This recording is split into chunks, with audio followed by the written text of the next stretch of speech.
Deixa eu te perguntar uma coisa. Você conhece a empresa Marco Polo, que está negociada na Bolsa de Valores com os tickers POMO3 e POMO4?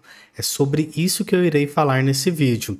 Olá, se você ainda não me conhece, meu nome é Vitor Faustino. Convido a todos aqueles que ainda não são inscritos que se inscrevam, deixem um like e fiquem à vontade na seção dos comentários. Sobre o que iremos falar nesse vídeo? O que é a Marco Polo, como ela faz dinheiro, os resultados do segundo trimestre foram bons? Vamos responder essa pergunta. Vamos falar sobre os dividendos e vamos dar aquela olhada no gráfico. Antes de mais nada, já peço que deixem um like.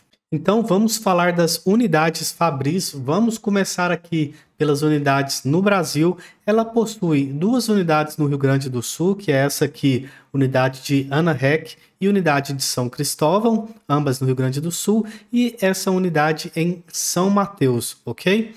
No exterior, nós temos unidades aqui na China, na África do Sul, no México, Austrália, outra na Austrália e na Argentina, ok? Então só aí já dá para você ter uma boa ideia que é uma empresa que possui uma boa dolarização da sua receita, o que é muito bom para nós que vivemos no Brasil, que é um país emergente de moeda fraca. E quem são os donos da Marco Polo? É uma pergunta que a gente sempre precisa entender, né? Porque algumas pessoas têm restrição que não investem em estatal, tem pessoas que têm restrição de não investir em empresa que não tem um bom free float, né? Então vamos olhar aqui. O grupo controlador, ele é dono de 51%, os acionistas no Brasil é dono de 42% e os acionistas no exterior, donos de 5,71%. Então, esse grupo controlador aqui é o que possui a maior parte, né? Provavelmente o grupo ali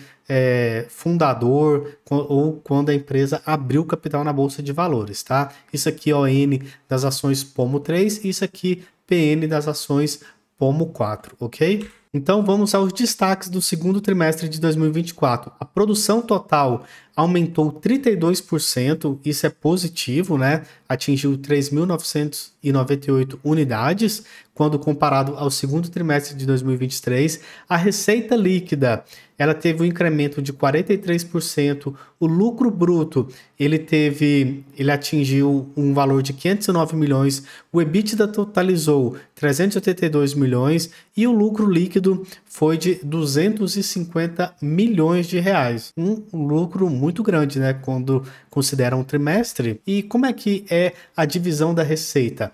Olha, começando pela maior, essa aqui são o segmento rodoviário com 31%, seguido dessa aqui que é urbanos, tá ok? Urbanos são esses que é feito para andar aqui dentro da cidade mesmo.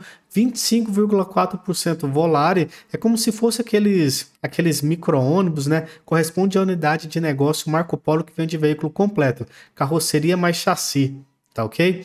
A aplicação dos ônibus Volare é idêntica ao segmento de micros. Então, Volare e micros é ali bem parecido. E 7,6% são os micros propriamente ditos, tá? Então, o maior são os rodoviários, que são aqueles que você pega para viajar de um estado para o outro por rodoviária, tá bom? Então, vamos dar uma analisada aqui na receita. Olha, a receita no Brasil, 2,4 bilhões, a receita de exportações 297 milhões e receita no exterior 835 milhões. Então acabou que eu falei da questão da dolarização, mas acaba que 2/3 é aqui no Brasil, né? Então ainda é uma empresa que, em termos de receita, ela mais está exposta ao mercado local, tá bom, pessoal?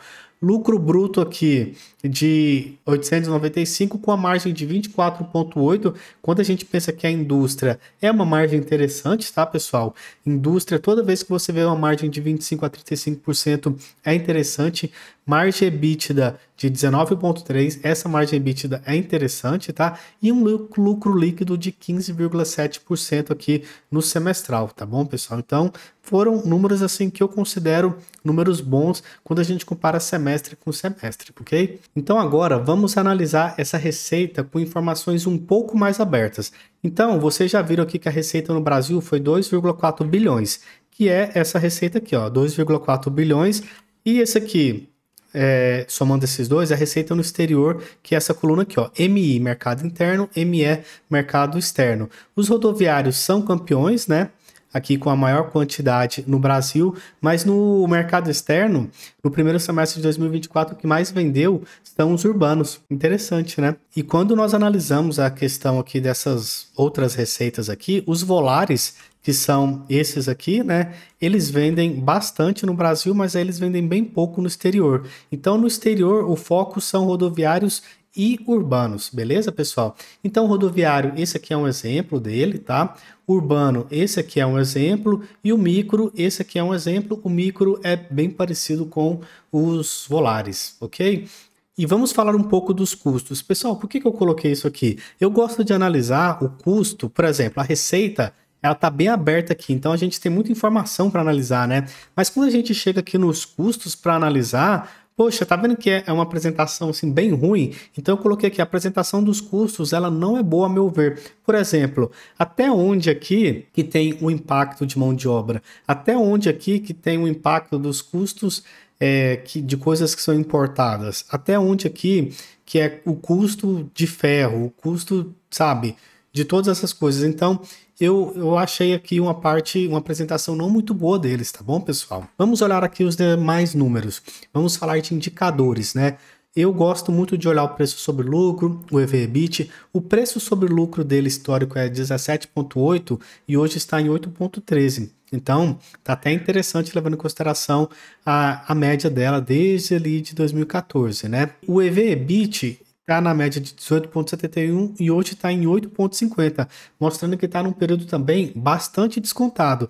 Aqui o EV/EBIT historicamente está em um dos melhores períodos e aqui não está, o preço sobre lucro não está em um dos melhores períodos, mas também ela está bem barata comparativamente, né? E aqui, pessoal, algo que eu quero falar é sobre o gráfico, tá? Então vamos diretamente para o nosso gráfico. Isso aqui é a plataforma do Profit Chart, tá? E o que eu notei aqui na Marco Polo, tá? Isso aqui é o Pomo 4, que é a que tem mais liquidez, um S, uma semana, gráfico semanal. O que eu notei? Ela fica muito tempo lateral e anda, ó. Muito tempo lateral e andou. Muito tempo aqui lateral e andou. Muito tempo lateral e andou. Então ela tem esse comportamento. Você vai ficar ali, pessoal. Se você quer investir nela, às vezes você vai ficar ali, ó. Você vai ficar 124 dias, você vai ficar 200 dias, você vai ficar 151 dias, você vai ficar, às vezes, um tempo lateralmente até a sua ação andar, ó. Isso aqui, ela ficou aqui de 2017 até 2019 lateral. Ela ficou aqui de 2020 até 2022 lateral, por assim dizer. E quando a gente analisa aqui, ela espichou agora no ano de 2023. Quando a gente analisa aqui no ano de 2023, foi 220% de valorização. Poxa, essa análise aqui, quando você vê isso, você pensa o seguinte, pessoal. O momento atual de compra não é um momento ali muito bom. Ela deu uma esticada. Então, talvez seria melhor você dar uma esperada para você comprar ela, certo? Porque aqui, por exemplo, a máxima histórica dela... Vamos colocar aqui que foi esse valor aqui, ó, foi 7,83, né? Então, talvez um momento que seria melhor para você comprar seria aqui nessa região aqui que ela teve um bom suporte, na região dos 6,23. Um outro bom momento para você comprar é essa região aqui, ó, dos R$5, que ela segurou bem aqui, tá vendo? Ela teve ela bateu, voltou, depois rompeu com tudo, e essa região aqui dos 4,20, tá? Então eu te recomendo comprar, se você comprar, eu não te recomendo a compra, mas eu te recomendo o preço. A recomendação de preço é você pensar aqui nesse preço aqui, ó, de 6,20, tá bom, pessoal? Pensa nisso antes de você fazer essa compra aqui por essa empresa. E outra coisa que não poderíamos deixar de comentar aqui é a questão dos dividendos. Como eu mostrei lá no quadro societário, o grupo controlador. O grupo controlador tem 50%. Então, esse pessoal, eles vão querer ter um retorno sobre o investimento deles. E o retorno sobre o investimento deles é pagando dividendos, é na forma de dividendos. Então, note aqui que o normal deles é pagar ali mais de 4%, só que teve momentos que pagou bem pouco, né? O dividend yield atual está em 7,19% e o dividend yield médio dos últimos 5 anos está em 3,56%. Mas e os analistas? O que eles estão falando da Marco Polo? Olha, hoje o preço está em R$ 6,95. Vamos lá. Os analistas estão falando o seguinte: BTG Pactual, compra com preço-alvo de R$ 13. Itaú, compra com preço-alvo de R$ 8. JP Morgan, preço-alvo de R$ 10. Santander, R$ 9,50. Bradesco, R$ 11. E XP, R$ 8.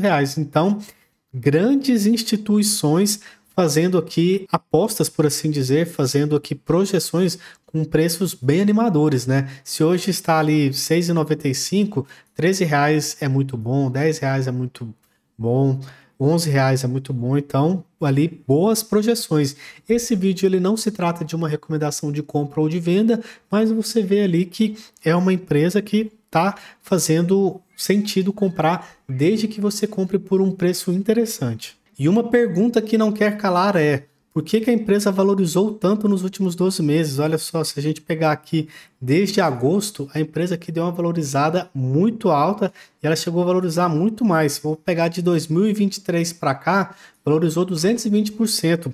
Quando a gente analisa aqui, essa matéria da Infomoney quer responder essa pergunta: o que explica a alta de mais de 160% nas ações nos últimos 12 meses? E aqui eles falam o seguinte: os lucros apresentam fortes revisões de alta. Desde dezembro de 2022, as previsões de rendimento líquido para o exercício de 2024 aumentaram em 177%, refletindo a melhoria operacional contínua da empresa, além das melhores condições de mercado. Então, o mercado está comprando mais, a empresa está melhor. E algo que nós jamais devemos esquecer, pessoal, é que no médio e no longo prazo, cotação segue lucro. Olha só que desde 2020 ela vem valorizando a sua receita, vem crescendo a sua receita desde o ano de 2020. E o lucro líquido também, ó. O lucro líquido só crescendo. E aqui nesse gráfico de lucro líquido versus cotação, olha só. O gráfico dessa cor marrom aqui é a cotação, o verde é o lucro e olha só, eles andando junto. Aqui começou a diminuir, diminuiu. Diminuiu o lucro, diminuiu a cotação. Aumentou o lucro, aumentou a cotação. Então, a melhor maneira da gente responder por que a gente está tendo uma alta tão expressiva é porque a gente está tendo lucros bem mais interessantes. E quais foram outros fatores que influenciaram muito esse aumento, essa cotação, né? A melhoria do ambiente de mercado, ou seja, o mercado está comprando mais, a inclusão de itens de maior valor agregado no mix de vendas, em especial no segmento de rodoviária, que é o carro-chefe, e a recuperação das operações no exterior estão entre os fatores que contribuíram para o desempenho positivo da empresa no ano passado, tá bom, pessoal? Os analistas da XP veem espaço para revisões de lucro da Marco Polo que vão levar para uma reclassificação dos múltiplos, tá? É que eles falam porque aqui eles esperavam um lucro de 970 em vez de 930, né? Então, é por isso que a empresa valorizou tanto nos últimos 12 meses. Mas agora eu gostaria de saber de você. Você investe na Marco Polo? Já ouviu falar nessa empresa?